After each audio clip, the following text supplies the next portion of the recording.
प्रकाश पंजवानी जी, मध्य प्रदेश। राधे राधे। राधे राधे महाराज जी, आपके चरणों में कोटि कोटि प्रणाम। महाराज जी, आपका भाव ये है कि जो मतलब हमारे ग्रहों का जो हिसाब किताब होता है, तो जो उसमें उपाय बताए जाते हैं पंडित जी जन द्वारा, तो वो महाराज जी करने से क्या वो परेशानी ठीक हो जाती है, या जैसे वो बताएं वैसे ही करें, या कुछ और भी कर सकते हैं? देखो, जब ग्रह विपरीत होते हैं तो उनकी शांति के लिए वैदिक अनुष्ठान है। वैदिक अनुष्ठानों का अगर हम सांगोपांग ब्राह्मण के द्वारा अनुष्ठान कराएं तो ग्रह नक्षत्र जो हमारे विपरीत होते हैं वो उतना उपद्रव नहीं कर पाते, ये वैदिक सिद्धांत है।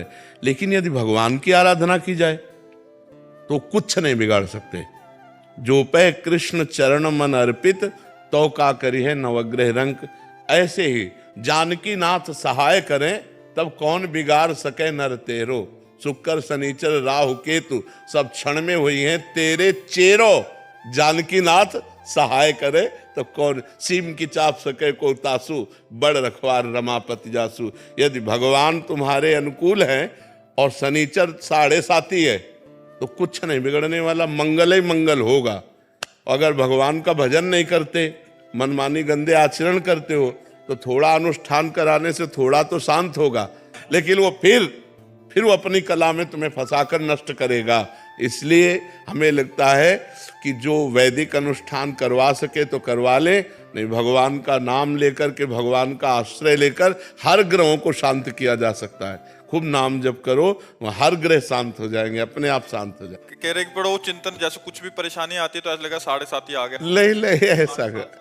अच्छा ये बताओ, जिसके ग्रह नक्षत्र विपरीत नहीं होते उसको समस्या नहीं मिलती क्या? जो हमने पाप कर्म किए वो हमें भोगने पड़ेंगे कि नहीं भोगने पड़ेंगे?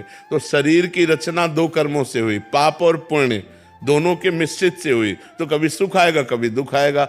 हाँ, ग्रह नक्षत्र विपरीत होते हैं तो हमको परेशानी ज्यादा पड़ती है, हमें समस्याएं ज्यादा आती हैं। तो हम ग्रह नक्षत्रों की शांति का उपाय बिल्कुल सरल उपाय है, राधा राधा राधा राधा राधा। जो पे गोविंद चरण मन अर्पित तो करिहे का नवग्रह रंग। और हर नवग्रह अनुकूल है आपके, और आप भगवान के प्रतिकूल हो तो तुम्हारा विनाश ही विनाश होगा, तुम्हें कभी लाभ प्राप्त थोड़ी हो सकता है। मान लो बड़ा अधिकारी हमसे नाराज हो जाए, होमगार्ड हमसे हाथ मिलावे, तो फायदा क्या होगा? आप विचार करके तो हमारा क्या लाभ मिलने वाला है? तो बड़े अधिकारी अखिल कोटि ब्रह्मांडों के परात्परीश भगवान है, और भगवान के प्रतिकूल चल रहे हैं तो कुछ नहीं होगा। और कुछ ना करो और केवल भगवान का आश्रय ले लो, हर ग्रह नक्षत्र आपके अनुकूल होंगे। कभी इनकी हमने मान्यता ही नहीं की कि कोई, और कभी ये विचरवाना ही चरवाना नहीं चाहिए। नहीं कि अब हमारे आगे क्या होने वाला है, आगे जो होगा सो देख लेंगे, भगवान देख लेंगे, हम भगवान के शरण में है, राधा राधा राधा। समझ रहे ना? ये आज की समस्या में तो हम परेशान है, आगे की समस्या और हम मोल ले कि आगे क्या होने वाला है। अरे ब्रह्मा जी ने जो हमारे भाग्य में लिख दिया उसे कोई मिटा नहीं सकता, बात समझना। जो विधना ने लिख दिया 6ठे राव के अंक, राई घटे न तिल बढ़े। राई घटे न तिल बढ़े, रहुरे जीव निशंक। एकदम निर्भय रहो और भगवान का भरोसा रखो, सब जगह ठीक हो जाएगा। महाबलवान रावण था, भगवान से विमुख होकर शनि को बांध दिया था, अपने काबू में किए हुए था, समस्त ग्रह नक्षत्र देवी देवता सब। लेकिन क्या हुआ? अंत में क्या हुआ? उसकी खोपड़ियों को जैसे कोई फुटबॉल मारता है ना, ऐसे बंदर लात मारते थे। तो वो मंदोदरी जी ने कहा, राम विमुख अस हाल तुम्हारा। ये जो तुम्हारा हाल है, ये राम विमुख अस हाल तुम्हारा, रहा न को कुल रोवन हारा। और जबकि इतना सामर्थ्य था कि शनि को भी बंदी बनाए हुए था। तू बिगाड़ने आया हमारे ऊपर 7.5 में ना, उसी को बंदी बना दिया। अब आप विचार करो, इतना बलवान रावण, आखिरकार पूरी लंका का विनाश हुआ और रावण का नाश हुआ। क्यों? राम विमुख अस हाल तुम्हारा। शंकर सास विष्णु अज को ही, राख न सके राम कर द्रोही। अगर भगवान से विमुख हो गया तो विश्व में कोई रखने वाला नहीं। इसलिए हमें लगता है भगवान का आश्रय लेकर हमें नाम जप करना चाहिए। और अगर हमारे पास धन हो, व्यवस्था हो, तो पंडितों को बुलाकर विद्वान जनों से गृह शांति भी करवा लेना चाहिए, कोई परेशानी नहीं है। लेकिन ये पक्की बात है, अगर आप गृह शांति ना भी कराएं और भगवान का नाम जप करें तो आपका अमंगल नहीं हो सकता, मंगल ही होगा। क्योंकि आज तक भगवान के भजन करने वाले का अमंगल नहीं हुआ, जो भगवान का भजन करते हैं। महाराज जी आगे शांति मिले इसलिए विचार कराते हैं, बट और अशांत हो जाते हैं। अभी जैसे 7:30 तक इनको यही लगता रहेगा कि आज से तुम छोड़ दो कि तुम्हारे 7:30 ही लगा है। विश्वास भी जो चीज होती है, नाम जप करो, खत्म, कोई 7:30 नहीं। ये सब हमारे विश्व ब्रह्मांड के पदाधिकारी हैं, ये सब अधिकारी हैं। जैसे शनि है, राहु है, ग्रह हैं, गुरु हैं, बृहस्पति हैं, मंगल है, ये सब हमारे सिस्टम के अधिकारी है। और समस्त सिस्टम का मालिक कौन है? भगवान। और हम भगवान की शरण में तो सिस्टम हमारे अनुकूल होगा कि प्रतिकूल? सब सिस्टम अनुकूल होगा, सब अनुकूल हो जाएगा। मंगल भवन अमंगल हारी। तो इसलिए आप लोग समझिए इस बात को। एक आदमी घोड़े की नाल की अंगूठी पहने था, लोहे की। हाँ, हमने कहा, तो उसने कहा ये छल्ला इसलिए धारण किए हैं कि हमारे ऊपर शनि का है प्रकोप है, तो प्रकोप नहीं होगा। अरे उस घोड़े से पूछो जिसकी तुम नाल पहले हो कि कितना वजन लाद के उसको दौड़ाया जाता है। अरे उसकी किस्मत तो खराब है, तुम्हारी किस्मत उसकी नाल पहनने से बन जाएगी। पूरी नाल ठोकी हुई है और उसकी किस्मत नहीं बदल रही है, तो तुम्हारी अरे राम राम जपो, राधा राधा जपो, कृष्ण कृष्ण जपो, तुम्हारा मंगल होगा। भाव कुभाव अनख आलस हो, नाम जपत मंगल दिस दसो। इस बात पर विश्वास करो। तो आप भैया निश्चिंत रहो, खूब नाम जप करो। और होई है सोई जो राम रचि राखा, को कर तर्क बढ़ावे। ये कुछ नहीं बिगाड़ सकते। श्रीकांत जी काशी। राधे राधे महाराज जी। महाराज जी मन अशांत क्यों रहता है? भगवान का चिंतन नहीं हो रहा, इसलिए। मन सच्चिदानंद भगवान का अंश है। इंद्रियाणाम मनश्चास्मि, इंद्रियों में मैं मन हूं। अगर मन को हम भगवान के चिंतन में नहीं लगाएंगे तो असंतुष्ट रहेगा, चाहे जितना सुख दे लो। तब लग कुशल न जीव को, सपने हूं मन विश्राम, जब लग भजत न राम को, शोक धाम तज काम। मन को विश्राम शांति तभी मिलेगी जब हम खूब नाम जप करेंगे। तो नाम जप करो आप, फिर देखो आपके मन को आनंद आता है कि नहीं आता। हर कष्ट में आनंद आएगा, हर परिस्थिति में आनंद आएगा। जैसे हम आपसे हंस करके बात कर रहे हैं आपसे, लेकिन हमारी शरीर की परिस्थिति बहुत डाउन है। दोनों किडनी फेल हैं, डायलिसिस होता है, परेशानियां हैं, लेकिन हम कोई परेशान नहीं। परेशान हो तो आपसे परेशान की तरह बात कर रहे हैं, हम तो आनंद से बोल रहे हैं। तो मन प्रसन्न है हमारा, शरीर हमारा रोग ग्रसित है, लेकिन राधा जी भगवान है ना। हाँ बस भगवान, हाँ भगवान की कृपा का आश्रय लो और नाम जप करो, देखो मन शांत हो जाएगा। खूब राधा राधा राधा राधा और आनंदित। अनुष्का जी विदिशा से। श्री हरिवंश महाराज जी। महाराज जी व्यवहार में सभी जन अलग अलग हैं, मन भ्रमित होता है, सब में भगवान के दर्शन कैसे करें महाराज जी? अब फिर हमको वही बार बार उदाहरण देना पड़ता है। व्यवहार से हम भगवान का लोप नहीं कर सकते। जैसे एक ही बिजली है, हमारा जीवन है। बिजली पानी उत्पन्न करती है, प्रकाश देती है, एसी चलाती है। बिजली देखो कितना हमें काम करती है, और बिजली ही मार देती है। छू जाए तो मार देती है ना। बिजली ठंडा है, बिजली गर्म है। तो ऐसे ही परमात्मा पावर है, खोपड़ी अलग अलग है। अब वो जो पापमयी वृत्ति है तो उसमें पावर गया तो राक्षसी बल बढ़ गया। अब वो अपनी राक्षसी पना कर रहा है तो पावर को देखता है। जो पावर को देखता है वो हीटर में भी एक पावर है, हाइलोजन में भी वही पावर है, एसी में भी वही पावर है, फ्रिज में भी वही पावर है। पावर एक है, लेकिन करण अलग अलग होने के कारण उसकी क्रिया अलग अलग है। ऐसे ही बुद्धि का प्रकाश अलग अलग है। कोई दुष्ट बुद्धि वाला है, कोई साधु बुद्धि वाला है, कोई मध्यम बुद्धि वाला है, कोई प्रवीण बुद्धि वाला है, लेकिन पावर सब में परमात्मा एक ही है। परमात्मा रूपी पावर एक ही है।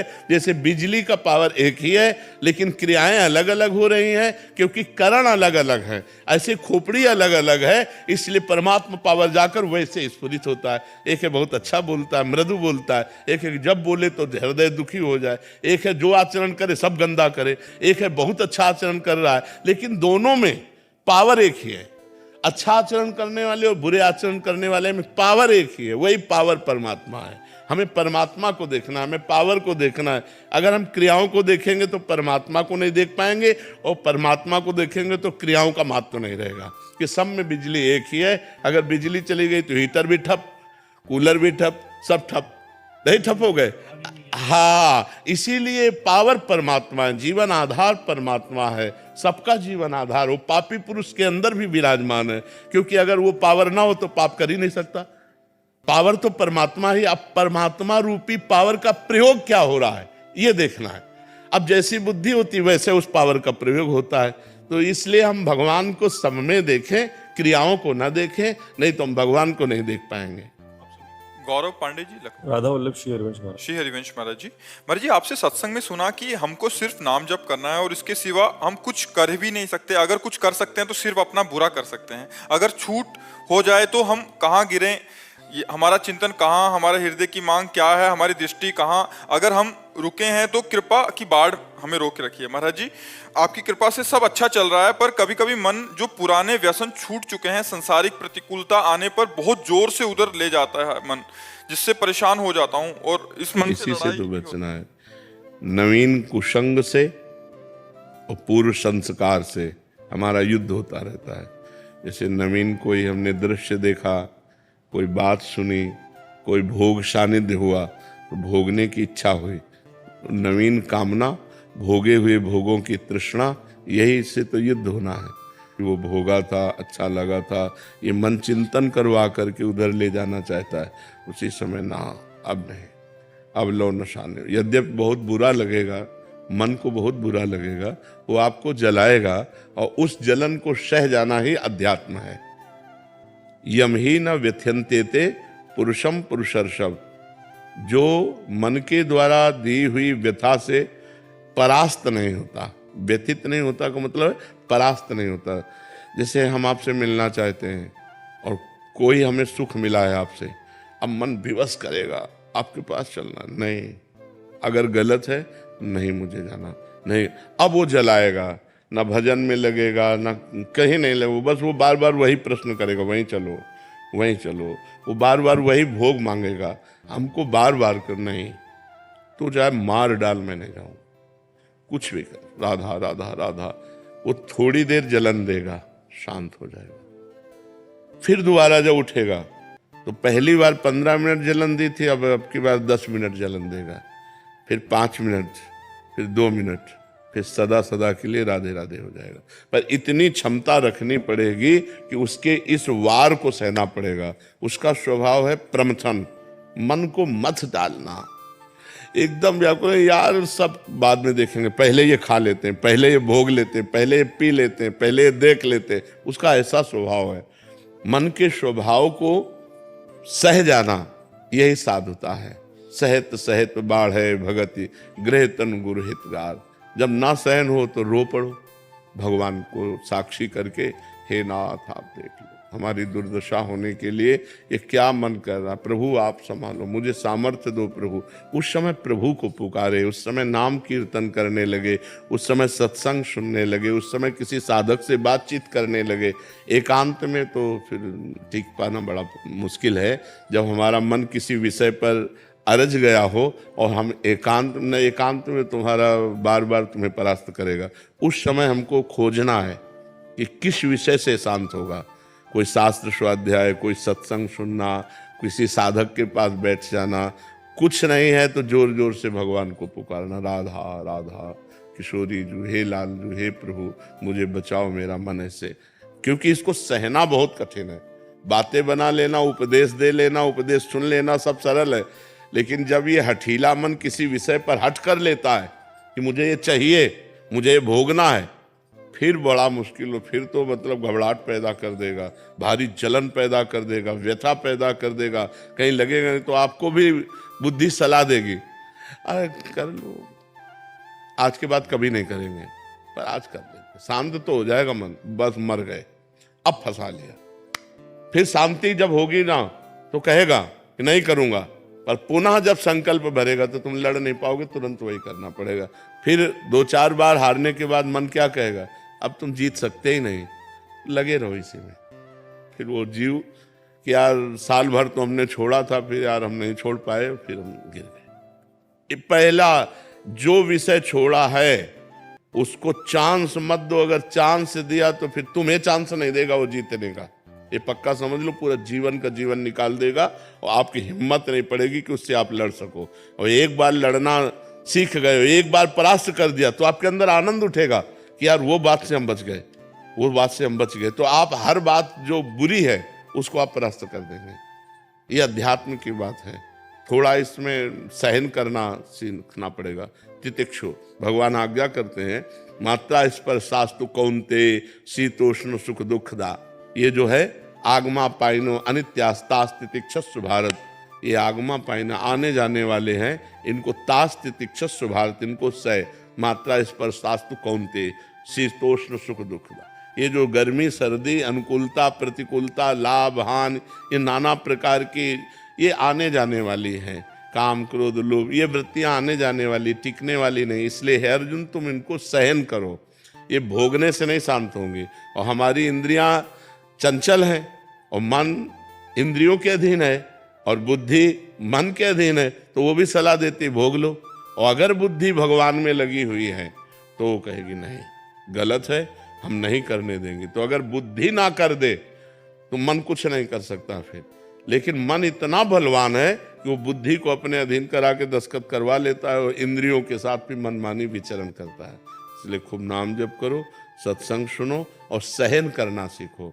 जो सहन कर गया वही आगे बढ़ गया, जो टूट गया वो बिखर गया है संसार में।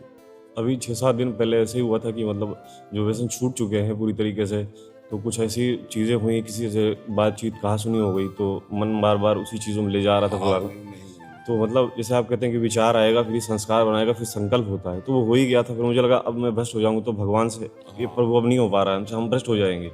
उसी समय कुछ ऐसा प्रभु ने कृपा की कि हुआ, तो क्रिया नहीं हो पाई किसी तरीके से, तो बच गए। अब जैसे महाराज जी मन में आता है कि अब जैसे दीक्षा आप कृपा हो रही है, आपकी कृपा से ही सब हो रहा है, वरना हम तो किसी लायक नहीं थे, हम तो कहाँ पड़े थे तो हमको ही पता है।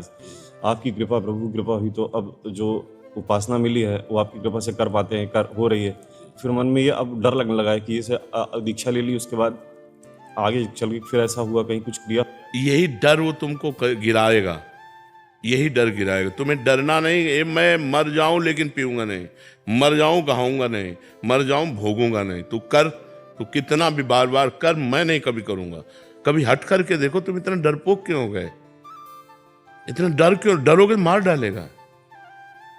बिल्कुल बात पक्की समझो, दुश्मन से डरना नहीं है। अगर डर गए तो फिर तो मार डालेगा, फिर आपको देखो ना, दीक्षा के लिए घबराहट पैदा कर दी ना, वो आपको सतमार्ग से रोकेगा।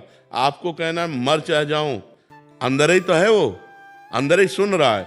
आप संकल्प करो कि मैं मर चाहे जाऊं, कभी पीऊंगा नहीं, मरना बर्दाश्त करूंगा, पीना नहीं, गलत आचरण नहीं करूंगा, बिल्कुल नहीं करूंगा। वो अंदर एक सॉफ्ट जगह रखता है, हाँ कभी तो हो सकता है, उसी जगह में प्रहार करो। नहीं, कदापि नहीं, कदापि नहीं, नहीं, बस हट करो। नहीं, वो आपसे बिरजेगा, कमजोर करेगा। बस यही तो युद्ध चलता है। और सही पूछो तो आप पर केवल प्रभाव दूर से दिखाता है अपने में मिलाने के लिए, कुछ नहीं कर सकता वो आपकी स्वीकृति के बिना कुछ नहीं कर सकता। वो आपको डरा के धमका के सुख का प्रलोभन दे करके, निश्चिंतता का प्रलोभन, आराम का प्रलोभन देकर वो फंसा देता है। आप दस्तखत कर दे, चलो यार बद मर गए, नहीं बच गए। अब ये नाम जप करो, इसी यही कला आ जाएगी, आध्यात्मिक की कला आ जाएगी। आप चिंता न करो, फिर भगवान सबके रक्षक है। पर जो गलती छोड़ी अबलो नसानी अब नान से, उसे पुनः मत करो, नहीं तो बार बार फिर ये भ्रष्ट करता रहेगा। और एक बार आपके मन में आ जाएगा कि मैं नहीं चल पाऊंगा अध्यात्म में, मैं नहीं चल पाऊंगा, मैं योग्य नहीं हूँ। अब जो होगा सो होगा। अब तो हम बस ऐसे मार देता है। भगवान के आश्रित रहो जी। महाराज जी को जिज्ञासा है महाराज जी। जी आज का वीडियो प्रवचन सुने हमने कि भगवान के चरणों में जो जाते हैं वो उसका मुक्ति हो जाते हैं। तो अर्जुन 5 भाई पांडव लोग जी